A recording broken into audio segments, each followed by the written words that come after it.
கிளிநொச்சி மாவட்டத்தில் ஒருவருக்கு சொந்தமான விவசாய பயிற்சியை காணியை இன்னொருவரின் பெயரில் முறைகேடான முறையில் மாற்றம் செய்த மோசடி ஒன்று இடம்பெற்றுள்ளது. குறித்த விடயம் தொடர்பில் பாதிக்கப்பட்டவர் ஜனாதிபதி செயலகத்தின் கவனத்துக்கு கொண்டு சென்றுள்ளார். பாதிக்கப்பட்ட ஆனந்த நடராஜா செந்தூரன் என்ற நபர் யாழ் ஊடக அமையத்தில் அண்மையில் இடம்பெற்ற ஊடக சந்திப்பில் கருத்து தெரிவிக்கும் போது இதனை தெரிவித்தார். என் பேர் ஆனந்த நடராஜா செந்தூரன். கிளிநொச்சி மாவட்ட விவசாய திணைக்களத்தில் நடைபெற்ற முறைகேடான ஆவண மோசடிகள் சம்பந்தமாக நான் பேசுகிறேன். இதில் எங்களுக்கு சொந்தமான தம்புகாமத்தில்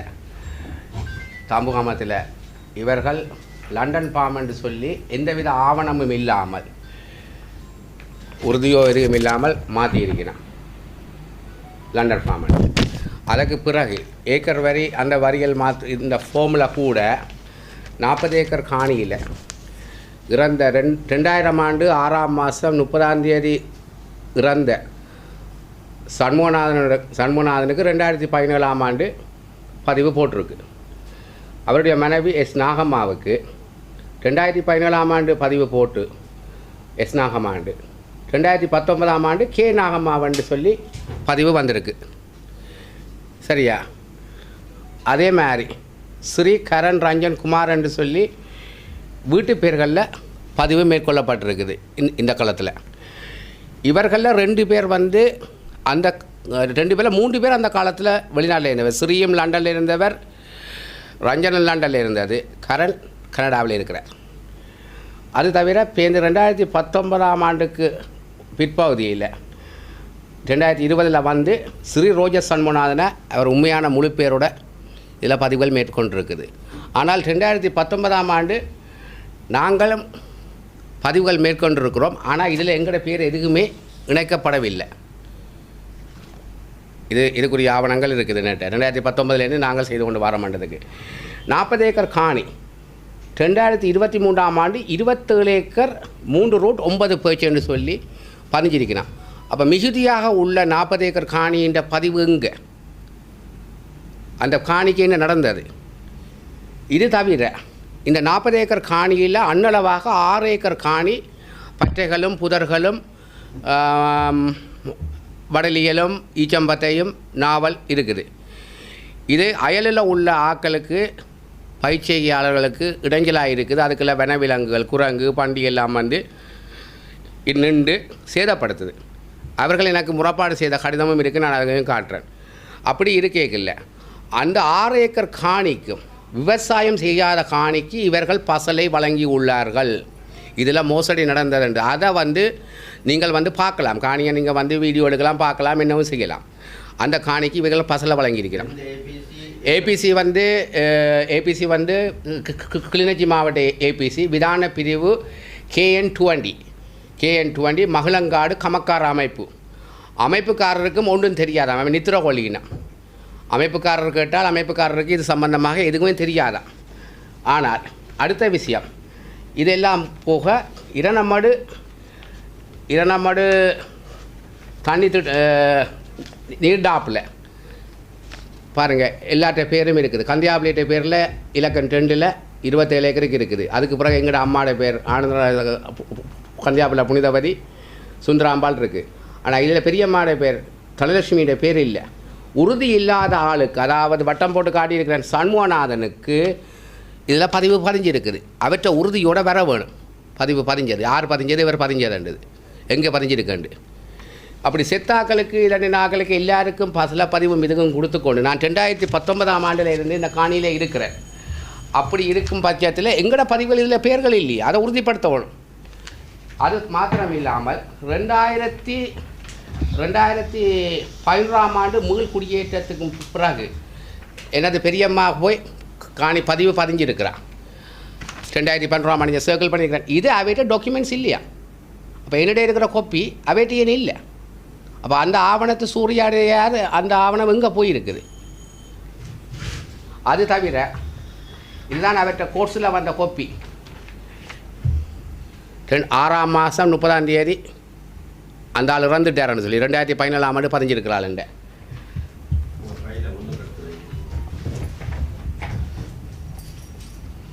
இது மாத்திரம் இல்லாமல் ஒரு ஏக்கர் வரி போடேக்கில்லை. அதாவது தேசிய அடையாள அட்டை இலக்கம் போட்டு தான் போட வேணும்.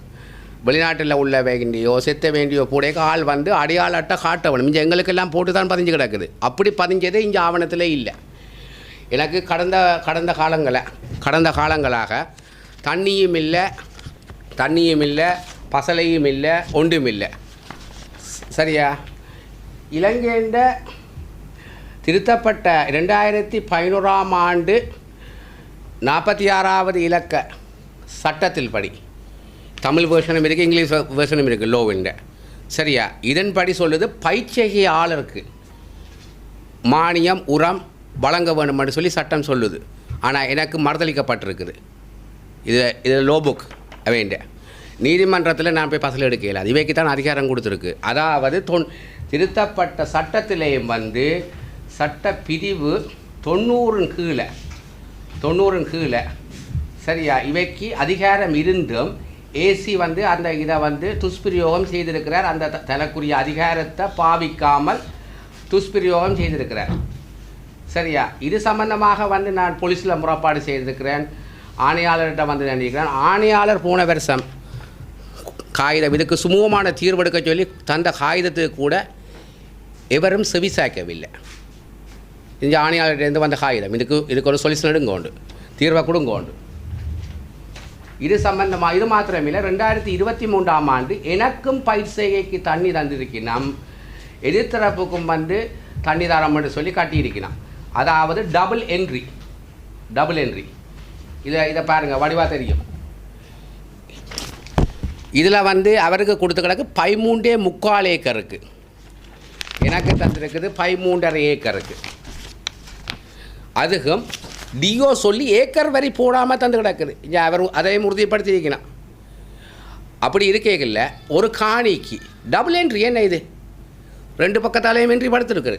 அப்போ இதுகிட்ட காசுகள் எங்கே போகுது? இந்த காசு இது எங்கே என்ன நடந்தது? அது மாத்திரமில்லை, இவரை விசாரணைக்கு கூப்பிட கமநல சேவை நிலையத்திலிருந்து வந்த காகிதங்கள்லாம் இந்த காகிதங்கள் எனக்கு ஒவ்வொரு முறையும் கூப்பிட எதிர்த்தரப்பு வார இல்லை விசாரணைகளுக்கு. சரியா? கடைசியாக வந்து கமநல சேவை தலைமைச் செயலகத்துக்கு கொழும்புக்கு விட்டு கொழும்பில் இருந்தும் வரையில்லை ஆக்கள். அதுக்குரிய ஆவணமும் என்கிட்ட இருக்குது. கொழும்பில் இருந்தும் ஒருத்தரும் வரையில்லை. அப்போ இதுக்கு பிறகு நான் இப்போ கடந்த 2 நாளுக்கு முதல் 2 தினங்களுக்கு முதல் தான் ஜனாதிபதி செயலாளரை நான் சந்தித்து நான் இதை பற்றி எல்லா டாக்குமெண்ட்ஸும் கொடுத்து இதுக்குரிய தீர்வை பெற்றுத்தர சொல்லி பக்கத்து காணிக்காரர் எனக்கு போட்ட காகிதம் ரைஸ் சப்போஸில் வந்திருக்குது. சரி, அவைண்ட காகிதமும் நான் உங்களுக்கு காட்டுறேன். பக்கத்து காணிக்காரர் போட்டிருக்கேன். விதானைக்கு, ஜிஏக்கு, ஏஜிஏக்கு எனக்கு பிரதி. அப்போ இது சம்பந்தமாக நான் போய் அந்த பத்துகளை துப்புரவாக்கி அக்கம் பக்கத்துக்கு செய்ய போகிறதுக்கு போக அந்த பணிகள் வடையில் தள்ள. அப்போ ஜிஏ சொன்னார் இதை போய் அவைண்ட அமைப்பிட்ட போய் உறுதிப்படுத்தி கொண்டு வர சொல்லி. அப்போ அமைப்பிட்ட போய் உறுதிப்படுத்த சொன்னால் அமைப்பு உறுதிப்படுத்தாமல் அவர்கள் டிஓ சொன்னதென்று சொல்லி டிஓவை காரணம் காட்டினான். ஒரு அமைப்பு வந்து கீழ்மட்டத்தில் உள்ளவைக்கு அந்த கிராமத்தில் என்ன நடக்குன்னு தெரியாமலா இருக்குது வழக்கு இருக்குன்னு சொல்லி. இதுக்கும் வழக்குக்கும் எந்த சம்பந்தம் இல்லை. வழக்கு நீதிமன்றத்துக்கும் இதுக்கு வழக்குகளுக்கும் சம்பந்தம் இல்லை. நான் கதைப்பது எனக்குரிய பசலை மட்டும். உரிமை சம்பந்தமாக நான் நீதிமன்றத்தில் கதைக்கிறேன், அது வேறு விஷயம். இது எனக்குரிய பயிற்சியையும் அதை துப்புரவாக்கி அயலவர் எனக்கு வந்து தர காகிதம் கண்ட கடிதம் தான் போனது. அதுக்கு வந்து இவர் இந்த மரமலை தந்திருக்கிறான். அப்போ டிஓ தன் அதிகார துஷ்பிரயோகம் செய்திருக்கிறார். இதில் நடந்தது முழுக்க விசாரணைக்கு விட்ட வெளிச்சத்துக்கு வர வேணும். அது மாத்திரம் இல்லாமல் இந்த காணி சம்பந்தமாக எதிர்த்தரப்பால் 4 கள்ள உறுதி செய்யப்பட்டிருக்கு. இந்த 4 கள்ள உறுதி 2013ஆம் ஆண்டு செய்யப்பட்டிருக்குது. 4 ஒரு காணிக்கு 4 கள்ள உறுதி. அப்போ இது சம்பந்தமாக நான் SCIB போலீஸ் மூலம் வழக்கு போட்டு அந்த வழக்கு சட்டமா அதிபர்கிட்ட இப்போ வந்து ஓர்டருக்காக வேண்டி போயிட்டுது. மாவட்ட நீதவான் நீதிமன்றத்தில் இருந்து இது இப்போ இலங்கை சட்டமா அதிபர்கிட்ட போயிட்டுது இந்த ஃபைல். என்னென்னு சொன்னால் இதில் வந்து அப்போ தான் எல்லோரும் அந்த உடந்தையாக இருந்தவை எல்லோரும் பிடிக்கிற அதிகாரம் வந்து சட்டமா அதிபருக்கு தான் இருக்குது. மாவட்ட நீதிமன்றத்துக்கோ நீதவான் நீதிமன்றத்துக்கோ அந்த அதிகாரம் இல்லையன்றபடியால் நான் இதுக்குரிய ஆணிவேர்லேருந்து முழுக்களும் தேடி எடுக்கணுமன்றதுக்காண்டி போயிருக்கிறேன் சட்டமாதிபர்கிட்ட. அதே தவிர இவங்க இந்த இதில் வந்து பாருங்கள் 2011ஆம் ஆண்டு 46ஆம் இலக்க கமநல அபிவிருத்தி திருத்த சட்டத்தினால் திருத்தம் செய்யப்பட்ட 2000ஆம் ஆண்டு 46ஆம் இலக்க கமநல அபிவிருத்தி சட்ட பிரிவின் 90 பிரகாரம் மானியம் பசலை தொடர்பாக 2000ஆம் ஆண்டு சொல்லியிருக்குது. அப்போ இந்த சட்டமே எனக்கு பாவிக்க முடியாது, சட்டம் தானே சொல்லுது. நீதிமன்றத்தில் இருந்தாலும் சரி, நீதிமன்றத்தில் இல்லாட்டியும் அது பிரச்சனை இல்லை, அது உரிமை சம்பந்தமாக. இது பயிற்சிக்கே சம்பந்தம், ஓனர்ஷிப்புக்கு இல்லை. ஒக்கிபேஷன் ஆஃப் த லேண்ட் இது, ஒக்கிபேஷன் ஆஃப் த லேண்ட் இது. அது மாத்திரம் இல்லாமல் இவர்கள் வந்து மாவட்ட இந்த இது சம்பந்தமாக செய்த இந்த உறுதியின் சேவியர் பிளான் கூடி கட்சி நில அளவியாளர் திணைக்களத்தில் இல்லை. இது இப்போ எனக்கு பசலை மாத்திரம் இல்லை, இதில் நடந்த மோசடிகள் எனக்கு கண்டுபிடிக்கப்பட வேணும். போலீஸில் செய்த முறைப்பாடு போலீஸ் கூடி நடவடிக்கை எடுக்க இல்லை. போலீஸ் வந்து ஏசிகிட்ட தான் விட்டது, ஏசி நடவடிக்கை எடுக்க இல்லை. கொழும்புக்கு போனால் கொழும்பில் சொல்கிறாங்க எலெக்ஷன் முடிய வேணுமான்னு சொல்லி. அதுக்கிட்ட பிறகு காகிதமும் இருக்குது, உங்களுக்கு நான் காட்டுறேன். எலெக்ஷன் முடியும்னு சொன்னால் எந்த எலெக்ஷன் முடிய வேணும், எந்த எலெக்ஷனை முடிய வேணும் மாதிரி நாங்கள் காவல் இருக்கேனுமா. இனி சொல்லுவீங்கன்னா மாவட்ட உள்ளூராட்சி தேர்தல் நடக்க போது அந்த தேர்தல் நடக்க போகணும்னு சொல்லுவீங்க. ஒவ்வொன்றுக்கு ஒரு காரணம் சொல்லுவீங்க. இது தீர்வாகாது. இதில் நடந்த மோசடி, ஆவண முறைகேடான மோசடிகள் இவை என்ற பேர்கள் மாற்றப்பட்டதை இவர்கள் எந்த வளத்தில் மாற்றினோம், ஆறு மாற்றினதுன்றதை உறுதிப்படுத்த வேணும். உறுதிப்படுத்தாத பட்சத்தில் நான் இதுக்குரிய சட்ட நடவடிக்கை எடுப்பேன். அடுத்த கட்டம் நான் மாநகர வழக்கு போடத்தான் இருக்கிறேன். இந்த வழக்குகள் முடியவட்டைக்கு இந்த மோசடி சம்பந்தமாக மாநகர வழக்கு போடுறேன். ஏன்னு சொன்னால் இதில் பாதிக்கப்பட்டது நாங்கள். சரியா, நாங்கள் பயிற்சியாளராக இருக்கிறோம். காணிக்கல எங்களுக்கு எந்தவித மானியமோ எந்தவித பசலியோ தரவில்லை. எங்களோட உரிமை மறுக்கப்படுது.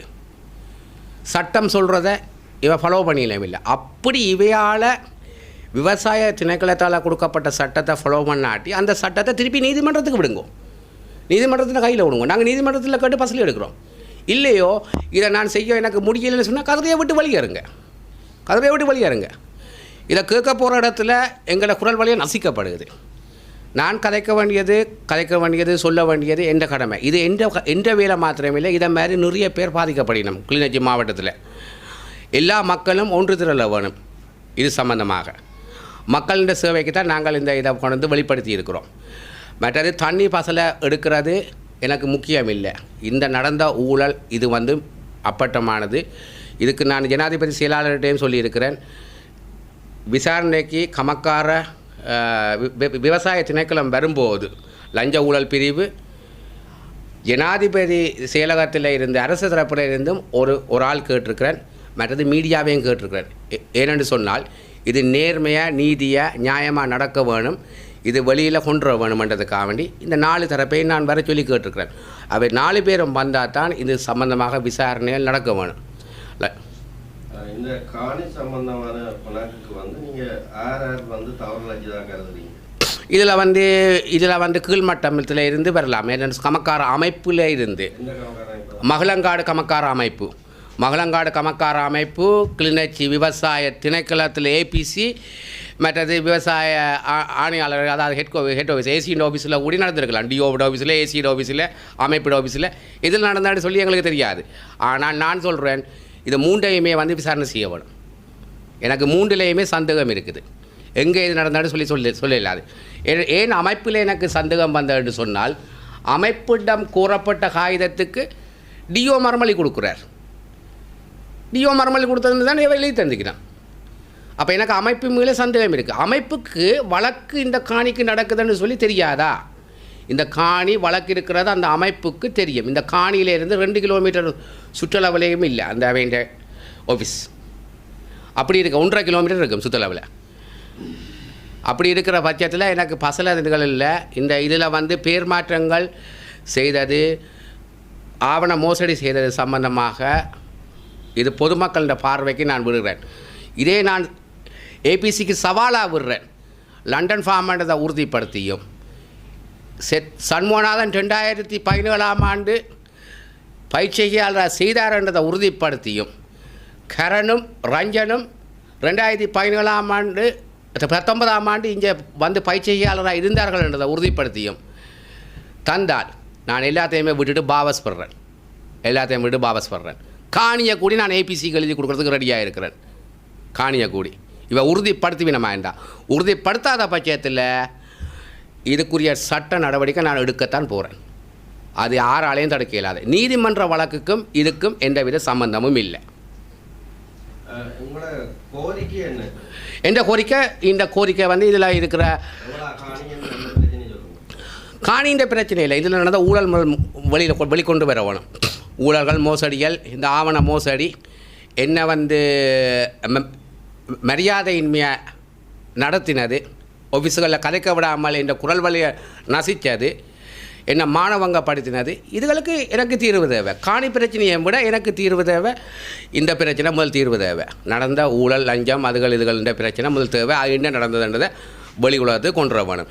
மீடியா மூலம் நான் கேட்குறேன், இந்த நீங்கள் எடுக்கிற மீடியாவில் யாராவது தொடர்பு கொண்டு எந்த காணியோ எந்த ஆவணங்களோ ஏதாவது வந்து பார்க்க விரும்பினால் நீங்கள் வாங்கோ, நான் காட்டுறேன். காடுகள் இருக்கிறது, விவசாயம் செய்யப்பட்டது, அக்கம் பக்கத்தில் கேட்கலாம். போன வருஷம் 20 ஏக்கர் நிலம் அன்னளவாக விவசாயம் செய்யாமல் பாதிக்கப்பட்டிருக்கு. இது சட்டத்துக்கு முரணானது. ஒரு விவசாய நிலத்தை தரிசு நிலமாக விட்டது இவைண்ட புல. இவைக்கு தெரியாமல் அது காடு கிடக்குது, உள்ளுக்குள்ளே காடாக போயிருக்குது. அதுக்கு நீங்கள் தண்ணி கொடுத்துருக்கீங்க, பசலில் கொடுத்துருக்கீங்க தானே. அப்போ அதை ஏன் வந்து பார்க்க இல்லை?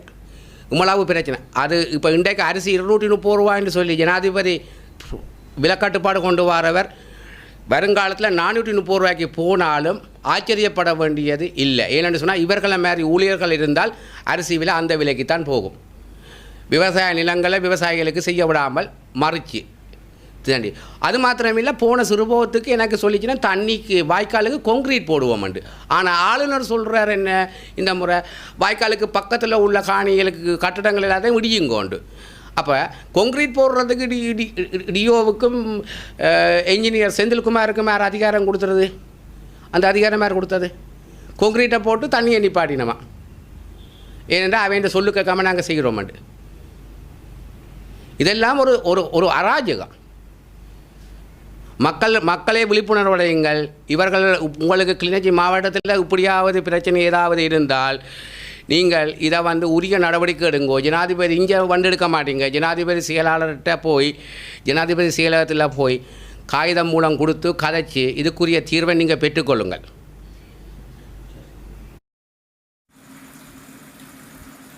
யாழில் எலிக்காய்ச்சல் நோய் என சந்தேகிக்கப்பட்டு அதிதீவிர சிகிச்சை பிரிவில் 3 நாட்களாக அனுமதிக்கப்பட்டிருந்த இளைஞர் ஒருவர் நேற்று உயிரிழந்துள்ளார்.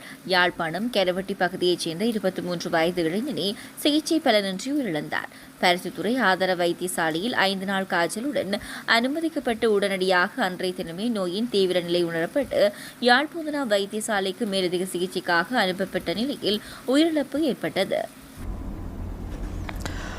யாழ்ப்பாணத்தில் தற்போது பரவி வருகின்ற எலிக்காய்ச்சல் நோய் காரணமாக இதுவரை 76 பேர் பாதிக்கப்பட்டுள்ளனர். தற்போது யாழ்ப்பாணம் போதனா வைத்தியசாலையிலே 11 பேரும், பருத்தித்துறை ஆதார வைத்தியசாலையில் 28 பேருமாக மொத்தமாக 39 பேர் விடுதிகளில் சிகிச்சை பெற்றுக் கொண்டிருக்கின்றார்கள். கடந்த 24 மணித்தியாலங்களில் இன்று காலை 6 மணியுடன் முடிந்த கடந்த 24 மணித்தியாலங்களில் பருத்தித்துறை ஆதார வைத்தியசாலையிலே 13 நோயாளர்கள் இந்த எலிக்காய்ச்சல் நோயுடன் அனுமதிக்கப்பட்டிருக்கின்றார்கள். நேற்று இரவு யாழ்ப்போதனா வைத்தியசாலையிலே 3 நாட்களுக்கு முன்னர் பருத்தித்துறை ஆதார வைத்தியசாலையிலிருந்து யாழ்ப்போதனா வைத்தியசாலைக்கு மேலதிக சிகிச்சைக்கு அனுப்பப்பட்ட ஒருவர் உயிரிழந்திருக்கின்றார். கரவட்டி சுகாதார வைத்திய அதிகாரி பிரிவைச் சேர்ந்த துன்னாலை கிராமத்தைச் சேர்ந்த 23 வயதான ஆணொருவர் உயிரிழந்திருக்கின்றார். இதோடு சேர்த்து யாழ்ப்பாணம் மாவட்டத்திலே 7 இறப்புகள் ஏற்பட்டிருக்கின்றன. முல்லைத்தீவு மாவட்டத்திலிருந்து ஒரு இறப்பு ஏற்பட்டிருக்கின்றது. எனவே மொத்தமாக 8 இறப்புகள் ஏற்பட்டிருக்கின்றன. யாழ்ப்பாணம் மாவட்டத்திலே ஏற்பட்ட 7 இறப்புகளிலே 3 பருத்தித்துறை சுகாதார வைத்திய அதிகாரி பிரிவிலிருந்தும், 2 கரவட்டி சுகாதார வைத்திய அதிகாரி பிரிவிலிருந்தும், 2 சாவகச்சேரி சுகாதார வைத்திய அதிகாரி பிரிவிலிருந்தும் இறப்புகள் ஏற்பட்டுள்ளன. தற்போது நாங்கள் இந்த நோய் சம்பந்தமாக பல்வேறு விழிப்புணர்வு நிகழ்வுகளை நாங்கள் ஏற்பாடு செய்து நடத்தி கொண்டிருக்கின்றோம். கிராம மட்டத்திலே பொதுமக்கள் மத்தியிலே அதற்கு நாங்கள் நல்ல பலனை நாங்கள் குறிப்பிடலாம், நாங்கள் பெறக்கூடியதாக இருக்கிறது. தற்போது பெரும்பாலான மக்கள் ஒரு நாள் காய்ச்சலாக இருந்தாலும் உடனடியாக வைத்தியசாலைக்கு வருவதை அவதானிக்கக்கூடியதாக இருக்கின்றது. மற்றும் சிகிச்சைக்காக இந்த எலிக்காய்ச்சல் சந்தேகித்து சிகிச்சைக்காக வருபவர்களும் 3 நாட்களுக்குள்ளே வருவதை நாங்கள் அவதானிக்கக்கூடியதாக இருக்கின்றது. மேலும் நாங்கள் இந்த தடுப்பு மருந்து வழங்கும் பணிகள் ஏற்கனவே விவசாய திணைக்களத்தின் உதவியோடு இடம்பெற்று கொண்டிருக்கின்றது. இன்றைக்கு 4வது நாளாக இன்றைக்கு அது இடம்பெற்று கொண்டிருக்கின்றது. தற்போது ஏனைய உள்ளூராட்சி மன்றங்களில் வேலை செய்கின்ற சுத்திகரிப்பு பணியாளர்களுக்கு இந்த தடுப்பு மருந்து வழங்கும் பணிகளும் நடைபெற்று கொண்டிருக்கின்றது. மேலும் நாங்கள் பிரதேச செயல உத்தியோகத்தர்களோடு அவர்களுடைய கிராம மட்ட உத்தியோகத்தர்களோடு இணைந்து கிராம மட்டத்திலே இது சம்பந்தமான விழிப்புணர்வு நிகழ்வுகளையும் தற்போது ஏற்பாடு செய்து நடத்தி வருகின்றோம்.